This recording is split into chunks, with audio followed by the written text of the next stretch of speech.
je m'appelle Arnaud Ménard, je suis comédien de formation. J'ai fait pas mal de mise en scène aussi, principalement avec des amateurs. Je suis aussi chanteur, danseur et drag queen. Et j'aime bien mélanger un petit peu toutes ces formes artistiques.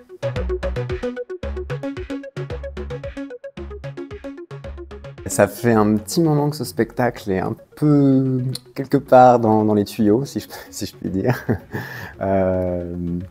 Ça fait un moment que j'ai envie de créer un format solo, c'est-à-dire que depuis que je me suis mis au drag il y a à peu près 4 ans maintenant, je me suis vraiment mis sur le format cabaret, qui est souvent un format très collectif.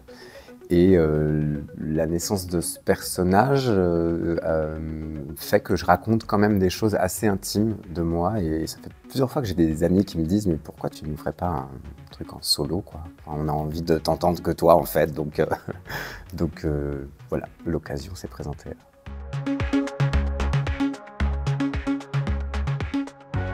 Bah, c'est de manière très concrète un des endroits où je chante le plus. C'est sous ma douche. J'ai plus de voiture depuis que je suis à Lyon. Je chante aussi beaucoup dans la voiture parce qu'il y a cette espèce de chose où tu es à la fois immobile et en mouvement que je trouve assez contraignante et inspirante. Mais du coup, la salle de bain, il y a un truc où t'es un solo, t'es un peu avec toi-même dans un temps un peu particulier d'intimité et souvent mon cerveau s'éveille à ce moment-là où je retrouve un amusement un peu enfantin et j'adore chanter sous la douche parce que l'acoustique est meilleure.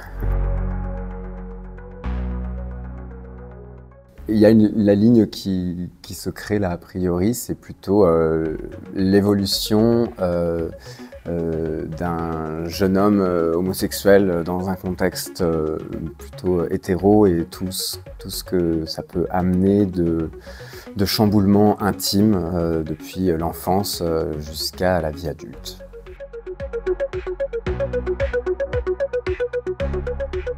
Soit des chansons qui m'accompagnent depuis longtemps, que j'ai pu beaucoup écouter ou sur lesquelles que j'ai très envie de chanter depuis longtemps. Je fonctionne beaucoup à l'instinct en général, je ne sais pas pourquoi, mais j'ai envie de chanter ça, elle me traîne en tête. Et puis je comprends après dans le travail pourquoi ça fait sens en fait de chanter cette chanson en fonction de ce qu'elle raconte. À l'inverse, on a aussi éliminé certaines chansons qui, je pensais, feraient sens et au final qui étaient plus cohérentes.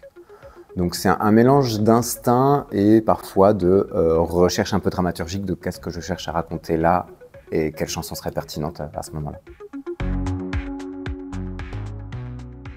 Je suis ravi que cette proposition puisse voir le jour au Lavoir, qui est un lieu quand même bien particulier et qui se prête totalement à ça. À tel point que je me demande comment ce sera un autre spectacle si je le fais tourner par la suite, ce sera forcément autre chose. Et puis c'est quand même un gros pas pour moi là dans mon parcours artistique que d'arriver à la proposition de ce solo. Moi aussi.